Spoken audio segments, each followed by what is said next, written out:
எனக்கு ஒரு குடும்பத்தை தெரியும் பாருங்க. அவங்க இந்த குடும்பத்தில இருந்து கர்த்தரை ஏற்றுக்கொண்டார்கள். ஏற்றுக்கொண்ட பிறகு மிகுந்த வறுமையில இருந்தாங்க. மிகுந்த தரித்திரம், வறுமை. 2 பிள்ளைகள், அவங்கள படிக்க வைக்க கூட முடியல, சாப்பாட்டுக்கே வழி இல்லாத ஒரு நிலையில இருந்தாங்க. அதனால இவங்க கிறிஸ்துவை ஏற்றுக்கொண்டாங்கன்னு சொன்ன உடனே அவங்க குடும்பத்தாரெல்லாம் பகைக்க ஆரம்பித்தாங்க. கூட பிறந்தவங்களே பகைக்க ஆரம்பித்தாங்க. அவங்களுடைய குடும்பத்துல ஒரு திருமணம் நடந்தது. அவருடைய உடன் பிறந்தவர்களுடைய பையனுக்கு ஒரு திருமணம் நடந்தது.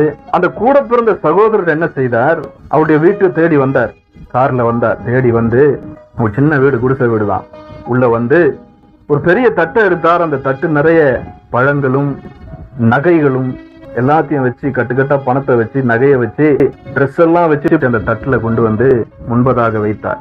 வச்சுட்டு சொன்னாரு, இங்க பார், உனக்கு இது வேணும்னா நீ ஏற்றுக்கொண்ட இயேசுவை விட்டுட்டு நம்முடைய ஜாதிக்கு வேண்டாத, நம்முடைய இனத்துக்கு தகாத, நம்முடைய சொந்த பந்தங்களுக்கு எல்லாம் பிடிக்காத அந்த இயேசுவை விட்டுட்டு இதை எடுத்து எல்லாவற்றையும் போட்டுக்கிட்டு திருமணத்துக்கு வா. அப்படி இல்லைன்னா, இயேசுதான் வேணும்னா அப்படியே போயிடு, நாங்க எல்லாம் போயிடுறோம், இதோட உன்னோட எந்த ஒட்டும் இல்லை, உறவும் இல்லை, நீ வரவும் தேவையில்லைன்னாங்க. கடுமையான வறுமை, கடுமையான தரித்திரம். அவ்வளவு பணம் இருக்கு, நகை இருக்குது. இப்ப இயேசுவை ஏற்றுக்கொண்டா சொந்த பந்தங்கள் போயிடும், இந்த வசதி வாய்ப்பெல்லாம் போயிடும். ஆனா இதை ஏற்றுக்கொண்டா இயேசுவை விட வேண்டியது இருக்கும். இப்படிப்பட்ட ஒரு இடத்துல வந்து அவங்க நிக்கிறாங்க. அவங்க என்ன செய்தாங்க தெரியுமா? அவங்க அந்த தட்டை அப்படியே தள்ளினாங்க.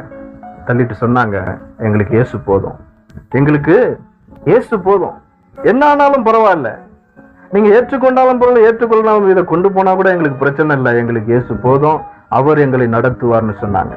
அப்படியே அதை எடுத்துக்கொண்டு அவர்கள் சொந்த பந்தங்க போயிட்டாங்க. எப்படின்னா போ அப்படின்னு சொல்லிட்டு. அருமையானவர்கள், என்ன நடந்தது தெரியுமா? நாட்கள் போக ஆரம்பித்தது, வருடங்கள் கடந்தது. இன்றைக்கு நான் அவங்களை அறிந்திருக்கிறேன், அவங்கள பார்க்கிறேன். அற்புத விதமாய் தேவன் அவங்களை ஆசீர்வதித்திருக்கிறார். மிகப்பெரிய வீடு, பங்களாவை போல வீட்டை தேவன் தந்திருக்கிறார். அற்புத விதமா தேவன் அவளை ஆசீர்வதித்திருக்கிறார். 2 பிள்ளைகளையும் ஆசீர்வதித்து பெரிய இன்ஜினியரா இருக்கிறாங்க. அவங்க வெளிநாட்டுல வேலை பார்க்கறாங்க.